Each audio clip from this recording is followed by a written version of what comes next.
माझा स्वतःचा देह त्याग करायचा देखील विचार केला होता. पाडाला आली कैरी आणि भावकीच वैरी झालं ते चांगलं झालं, त्यात यशस्वी झालं. स्वतःला सिद्ध करा, मग जग तुम्हाला प्रसिद्ध करेल. 10 रूम मध्ये मुलं येत होते. गावातील विद्यार्थी माझ्याकडे शिक्षण त्याची गॅरंटी नसते. ग्रामीण भागातील मुलांना इंग्रजीचं ज्ञान नाही. शिक्षण कल्याण अपयशातून झालेलं आहे.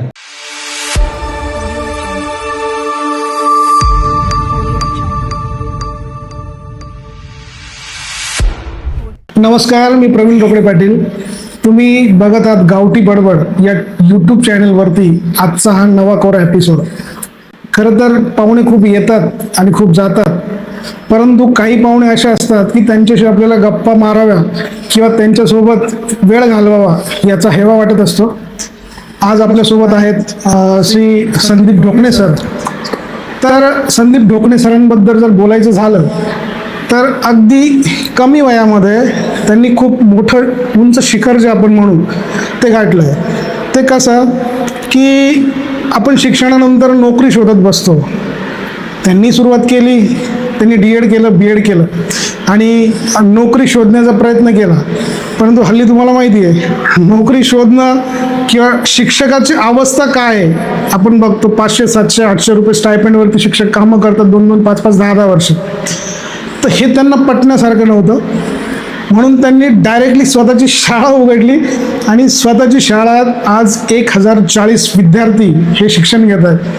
तर मी जास्त वेळ घालवणार नाही, परंतु त्यापूर्वी तुम्हाला एक आग्रह करेल की आमचं खाली सबस्क्राईबचं बटन आहे ते कृपया दाबा. शेजारी बेल आयकॉन आहे तो बेल आयकॉन दाबून आम्हाला सहकार्य करा. म्हणजे इथून पुढे जे नवनवीन एपिसोड तुम्हाला जे दिसतील किंवा नवीन नवीन जे अपडेट्स आहेत ते तुमच्यापर्यंत बेल आयकॉनच्या मार्फत लगेच क्लिक होतील. तर मी संदीप सरांना विनंती करतो, संदीप सर तुम्ही स्टुडिओमध्ये आला, खूप खूप आभारी आहोत. खरं तर तुमच्या शाळेची वेळ होती, मी तुम्हाला फोन केल्यानंतर तुम्ही मला नकार दिला नाही याचा मला खूप अभिमान आहे. काय म्हणाल, सुरुवात कशी केली? डायरेक्ट शाळा आपण म्हणजे आता जे माझे प्रेक्षक आहेत तरुण विद्यार्थी भरपूर आहेत किंवा जे नवयुवक म्हणतो आपण की नोकरीच्या शोधात आहे. शिक्षण संस्था उभी करणं किंवा एखाद्या शिक्षण संस्थेची शाखा चालवणं हे सुद्धा काम खूप अवघड आहे, परंतु तुम्ही ते यशस्वी करून दाखवलं. काय म्हणाल, सुरुवात कशी केली? सर्वप्रथम नमस्कार. मी संस्थापक अध्यक्ष संदीप जिजाबाई नारायण ढोकणे. आत्ताच प्रवीण माझे मित्र यांनी सांगितलं की नोकरीच्या मागे न लागता तुम्ही डायरेक्टली एक स्वतः शाळा काढली. तर प्रवीणला मी सांगू इच्छितो की माझं देखील श्रेय हे अपयशातून झालेलं आहे. बरोबर. मी देखील सुरुवातीला नोकरीच्याच मागे लागलो होतो, पण त्या नोकरी मिळवण्यासाठी मला अपयश आलं आणि या अपयशातून एक यश निर्माण झालं. खरं म्हणलं तर DED करणं हे शिक्षकासाठी अति महत्त्वाचं असतं. ते करत असताना कल्याणसारख्या एका शहरी भागात मी जाऊन शिक्षण घेतलं. ते शिक्षण कल्याणला झालं. पण ते शिक्षण घेत असताना तिथे एक विद्यार्थी प्रतिनिधी म्हणून त्या कॉलेजचा GS म्हणून मला मान मिळाला आणि ते करत असताना हे काही गुण अवगत झाले.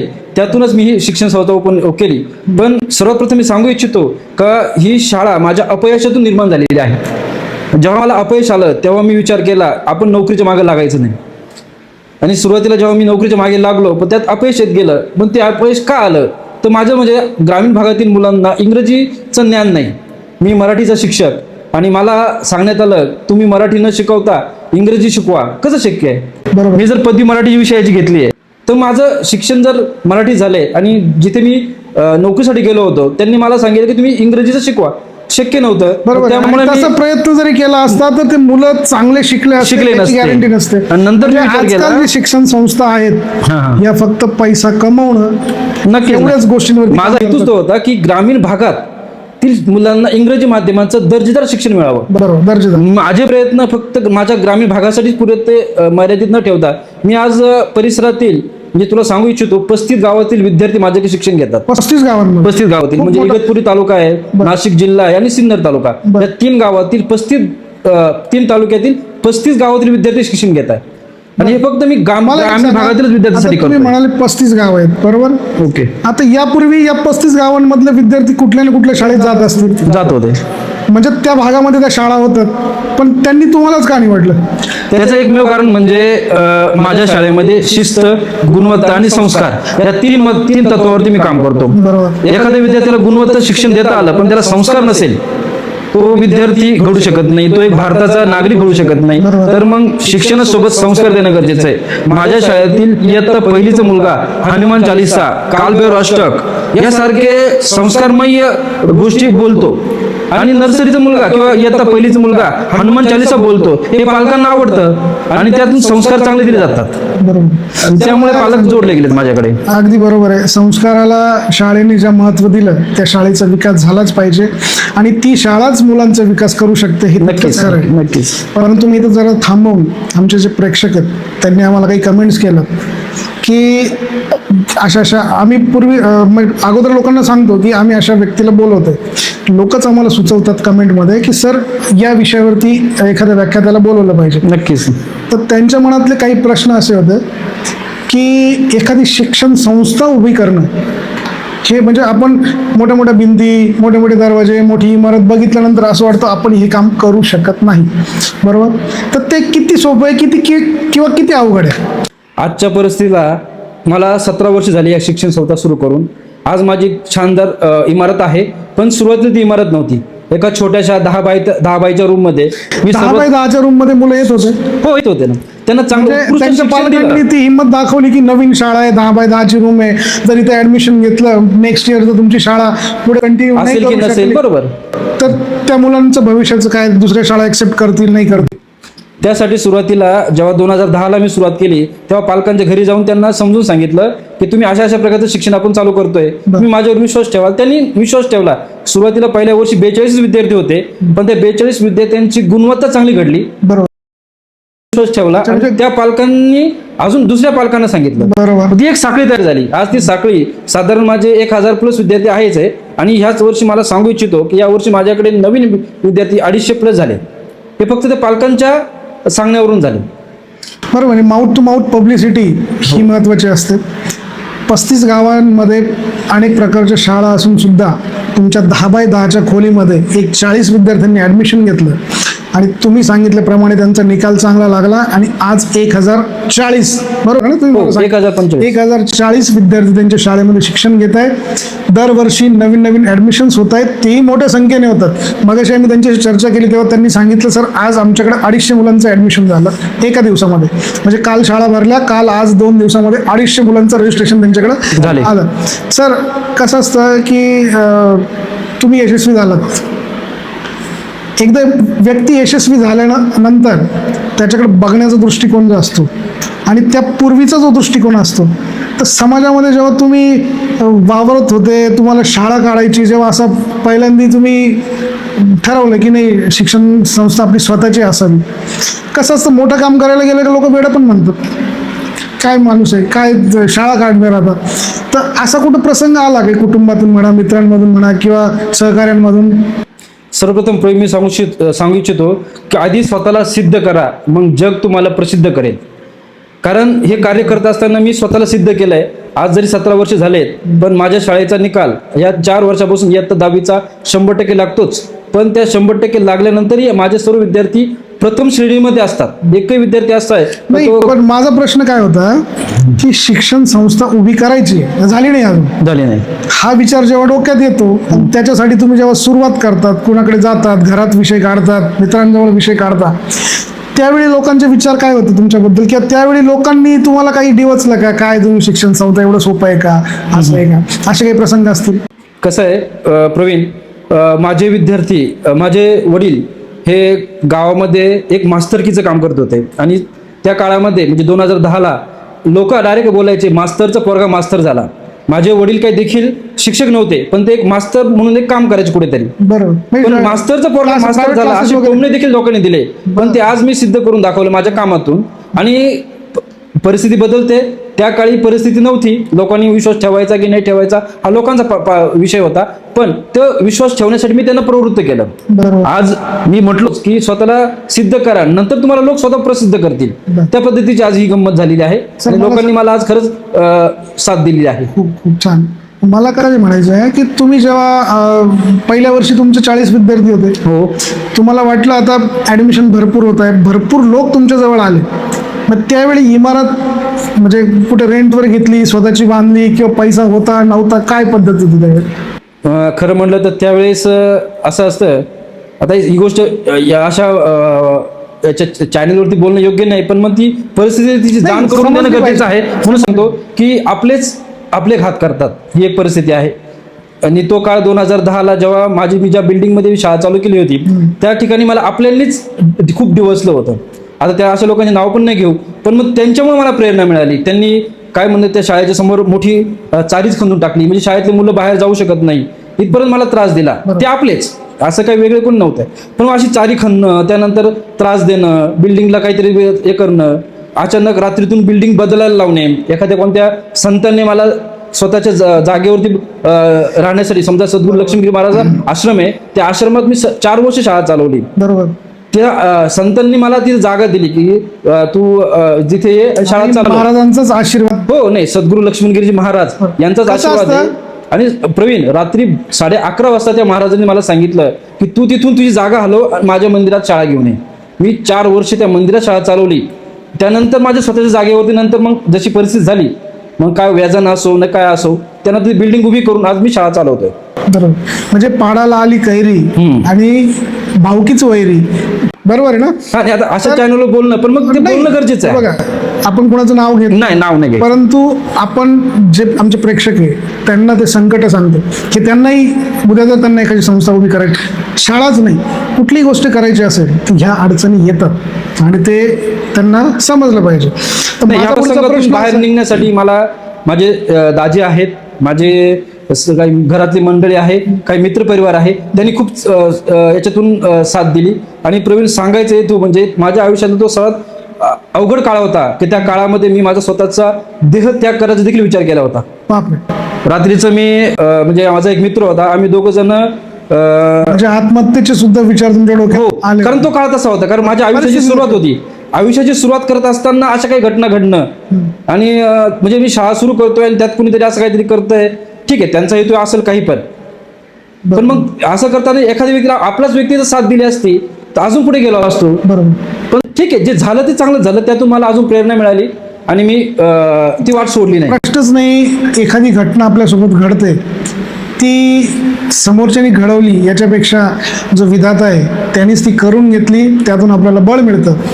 तर तुम्ही जेव्हा हे डिस्टर्बन्स तुमच्या आले आयुष्यामध्ये, शाळा शिफ्ट करायची आहे किंवा कोणी विद्यार्थ्यांना जाण्या येण्याची अडचण करतोय, त्यावेळी पालकांच्या मनात निगेटिव्ह विचार नाही आले की नाही अरे शाळा चालणार नाही? अशा वेळेस त्या पालकांनी मला साथ दिली, कारण त्यावेळेस म्हणजे मी माझी सुरुवातच होती, वयाचं 21-22 वर्ष.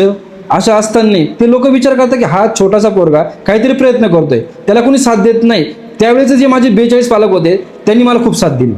ते बोलले की सर, आम्ही तुमच्यासोबत आहे, तुम्ही जो निर्णय घेणार आम्ही ते करू. त्यांनी अक्षरशः मंदिरात देखील शाळा चालवायला मला परवानगी दिली, आणि मंदिरातले मी 4 वर्ष तिथे काढले, पण आनंदात काढले. मला सद्गुरूंनी म्हणजे भैरवानंदगिरी महाराज यांनी देखील साथ दिली, आणि त्यामुळे मला पुढे करता आलं, जसे मला आयुष्याचे निर्णय घेता आले. बरं. माझा पुढचा प्रश्न असा आहे, जेव्हा आपण शाळा काढतो, म्हणजे तुम्ही जी शाळा काढली, कुठलंही काम करतो ते मोठं होतं, ते मोठं झाल्यानंतर जे आपल्याला विरोधक होते त्यांचे रिॲक्शन्स कसे? आता या काळात रिॲक्शन कशा? मी फक्त माझ्या कामाने बोलणार आहे, आणि मला अजून काही करून दाखवलं मी, तेव्हा त्यांचे चेहरे मला बघायला आवडेल. आणि माझी काही स्वप्न आहेत आज अजून, त्यांचे चेहरे कसे? ते आता माझ्या कामाने पण बघतील अजूनही. आता कसं, त्यांच्याकडे मी मुळात बघतच नाही, कारण अशा लोकांना का बघायचं आपण? आपलं कार्य आपण चालू ठेवत असताना. आणि ठीक असतील विरोधक, असायलाच पाहिजे. आणि खरं म्हणलं, ते विरोधक असल्यामुळे आपल्याला काय करायचं नाही किंवा काय करायचं हे त्यांचं जास्त लक्ष असतं, आणि त्यांच्या कृतीवरून आपल्याला समजतं की आपण हे नाही करायला पाहिजे, त्यामुळे आपण पुढे जाऊया. ते त्यांचं काम करताय, आपण आपलं काम करूया. तुमच्या शाळेची म्हणजे अशी काय खास गोष्ट आहे किंवा असं काय वैशिष्ट्य आहे की ते पुढे जाऊन तुम्हाला मोठं करेल? खरं म्हणलं तर माझ्या शाळेचं म्हणजे मी 24 आवर्स किंवा मी कंटिन्यू शाळेमध्येच असतो. माझं संपूर्ण वेळ माझं शाळेसाठी दिलेला आहे, आणि मी त्यासाठी पूर्ण प्रयत्न करत असतो. आणि माझ्या खरी शाळेची खासियत आहे का सर्व शिक्षकांना, पालकांना, विद्यार्थ्यांना मी कधी भेटतो, त्यांना जर मला भेटायचं आहे, त्यांना माझ्याशी बोलायचं आहे, नॉट रिचेबल असं हो असं काहीच नाही. मी त्यांना कधी भेटू शकतो, कधी पालक माझ्या भेटू शकता, अशी परिस्थिती निर्माण जेव्हा केली. जनसामान्यांमधून एखादी व्यक्ती शून्यातून मोठी होते तेव्हा स्वाभिमान अभिमान या सगळ्या गोष्टी अशा बघायला मिळतात. त्या व्यक्तीने असं सांगितलंय की मी कुणालाही नॉट रिचेबल कधीच वाटणार नाही. शिक्षक येऊ द्या, पालक येऊ द्या, विद्यार्थी येऊ द्या, ते नेहमी अवेलेबल आहेत. तर सर मला असं म्हणायचं आहे की तुमचं जे कॅम्पस बघितलं, मी फोटोमध्ये बघितलं, व्हिडिओमध्ये बघितलं, तुमचे बरेचसे व्हिडिओ मी स्टेटसला पण बघतो. ते खरं तर माझे मित्र आहे, आम्ही सोबत शिक्षण घेतलं. त्यांनी मला माझी शिक्षण संस्था रजिस्टर करून दिली होती, त्यांची माझी सोबत झाली होती, बरोबर. हो मी त्यावर कुठलाही पाऊल पुढचं टाकलं नाही. माझ्या डोक्यामध्ये वेगळी संकल्पना होती, कदाचित मी घाबरलो होतो, तुमच्यासारखंच मी भीतीने घाबरलो. आणि आज सरांची शाळा जवळपास 3 शाखा आहेत. 3 शाखा आहे, 3 वेगळ्या वेगळ्या ठिकाणी 3 शाखा आहे सरांच्या. मोठ्या मोठ्या इमारत आहे, खूप मोठा परिसर आहे त्यांच्याकडे, का जिथे खेळ शिकवले जातात, जिथे सांस्कृतिक कार्यक्रम घेतले जातात, आणि विविध क्षेत्रातील मान्यवरांना तिथं बोलवून व्याख्यानं केली जातात, बरोबर ना. बरेचसे मी व्याख्यानं पण त्यांचे बघितले. तर सर एखादं असं तुमच्याकडे उदाहरण आहे की तुमच्या शाळेतल्या विद्यार्थ्यांनी ते इतरांपेक्षा वेगळं केलं, किंवा तुम्ही त्यांना स्टेज दिलं आणि ते राज्य पातळीवर, देश पातळीवर असं कुठलं काही काम झालं?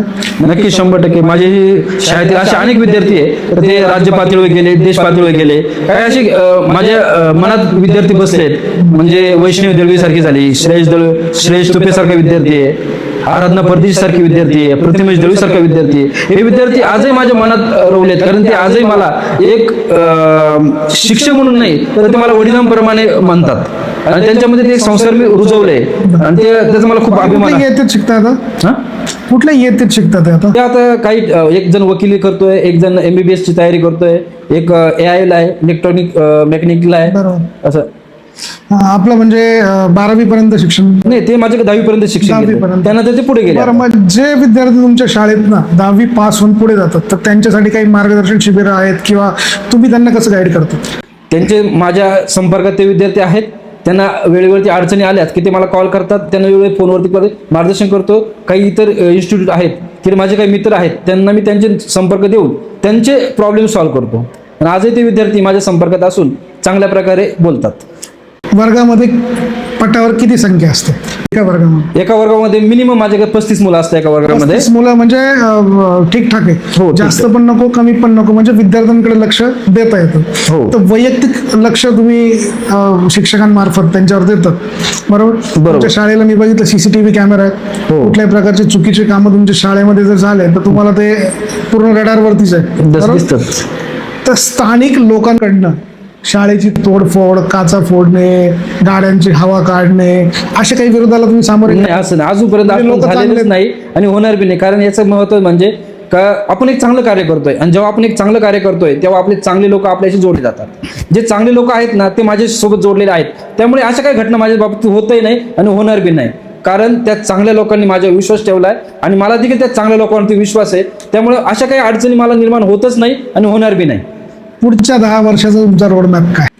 पुढील 10 वर्षामध्ये मला माझ्या भावाच्या आणि बहिणीच्या नावाने एक ज्योती किरण नावाचं एक हॉस्टेल उपलब्ध करायचं आहे. या हॉस्टेलमध्ये म्हणजे माझं घर देखील ते तिथेच आहे, शाळेमध्येच आहे. तर मला माझ्या घरचं किचन बंद करून माझं किचन त्या मुलांमध्ये असेल, माझी संकल्पना आहे. तर त्या मुलांसोबत मी हसेल, खूप छान. म्हणजे खेळल, आणि माझं जेवण पाणी सगळं त्या मुलांसोबत असेल. सोबत राहणं म्हणजे तुम्हाला त्यांचा मित्र म्हणून, घरातला कुटुंब प्रमुख म्हणून जगायचं. हो, मला त्यांचं कुटुंब, माझं एक स्वप्न आहे. भावाच्या आणि बहिणीच्या नावावरच का?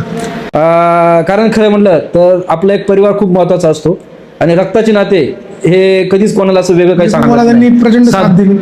नाही, माझ्या परिवाराने मला खूप साथ दिली, आणि माझ्या परिवाराने दिलीच, पण माझे दाजी श्री शंकर कचरू तुपे हे नेहमी मला एक मित्र, भाऊ आणि वडील याप्रमाणे योग्य मार्गदर्शन केलं. आणि माझ्या खऱ्या संकटाच्या काळात या म्हणजे दाजीत माझे त्यांनी माझ्या संकटाच्या काळात मला नेहमी माझी पाठराखण केली. मी जर चुकेल असेल तर मला त्यांनी समजून सांगितलंय, आणि खरं म्हणलं तर मी माझं सर्व हे श्रेय त्यांना आणि माझ्या संपूर्ण परिवाराला आणि माझ्या शाळेतील सर्व शिक्षक कर्मचारी जे आज माझ्या सोबत आहेत त्यांना देणार आहे.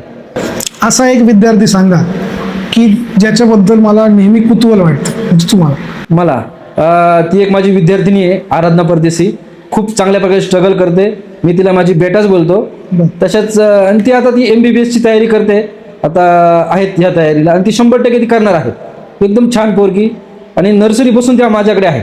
सुरुवातीला ती खूप 3-3, 4-4 महिने शाळेत रडलेली घरी जायचंय म्हणून.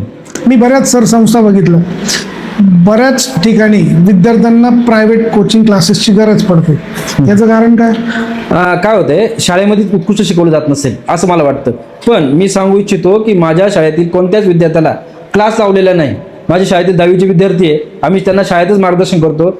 जादा तास शिकं घेतो, पण शाळेतल्या एकाही मुलाला किंवा पालकांना आम्ही बाहेर क्लास लावायला बंदी केलेली आहे. तुम्ही बाहेर क्लास लावूच नका, संपूर्ण जबाबदारी आम्ही घेतो. आणि तुमचे विद्यार्थी प्रथम श्रेणीमध्ये आणण्यासाठी मी पालकांना डायरेक्ट बांधिले. माझ्या शाळेतील विद्यार्थ्यांना सर्व प्रथम श्रेणीमध्ये विद्यार्थ्यांना 10वी लावून दाखवा. 10वीचा या वर्षीचा निकाल, 10वीचा ह्या वर्षीचा निकाल 100% लागलाच आहे. आणि 100% निकाल आणि सर्व विद्यार्थी प्रथम शाळेचा श्रेणीत. लागलाय.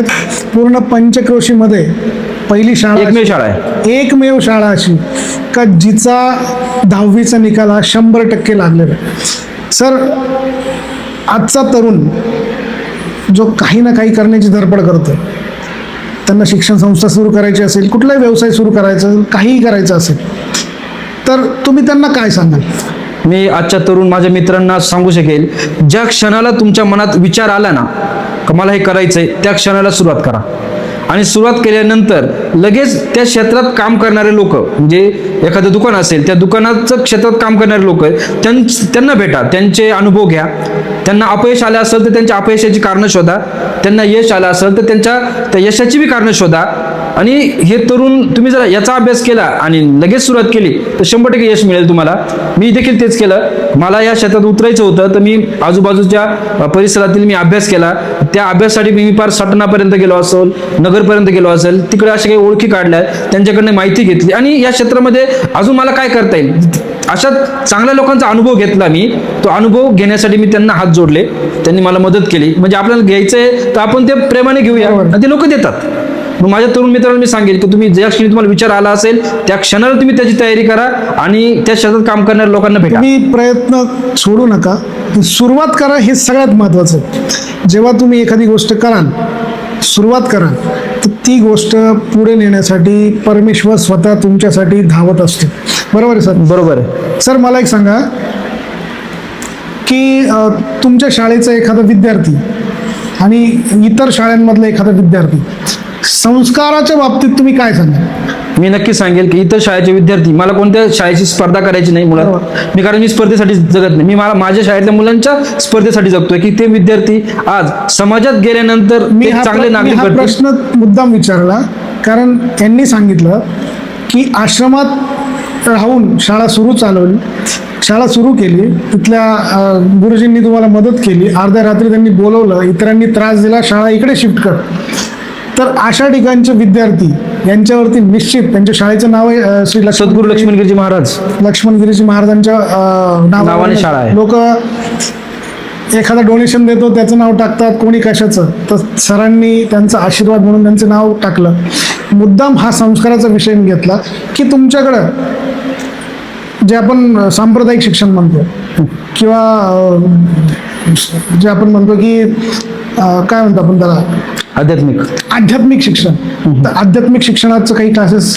आध्यात्मिक शिक्षणामध्ये मुलांना एक संस्कृतीची आठवण होते, संस्कृतीची जडणघडण कशी आहे घडली ते समजते. पण माझा हेतू ग्रामीण भागात त्यांना इंग्रजी चांगलं शिक्षण देणं आहे आणि समाजामध्ये ते वावरत असताना त्यांना कसली अडचण यायला नको आहे.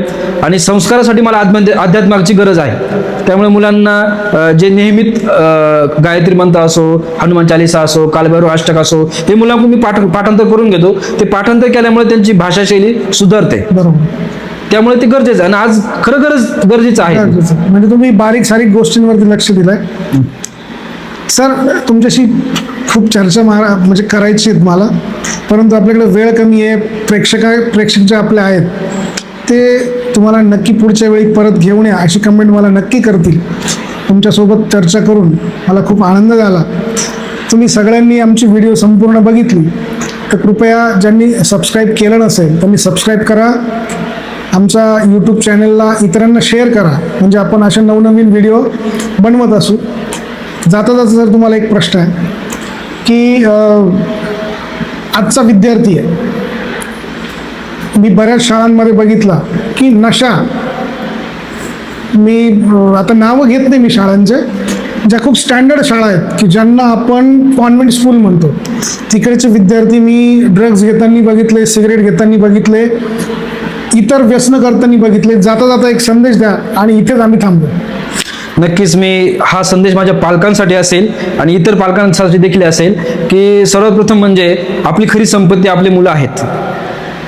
आणि आजच्या काळामध्ये प्रत्येक व्यक्तीला 1 किंवा 2च मुलं आहेत, त्यामुळे त्यांना जोपासण्याचं काम आपलंच आहे. काम करत राहा, पण काम करताना दिवसातून 1 तास तरी आपल्या मुलांसाठी द्या.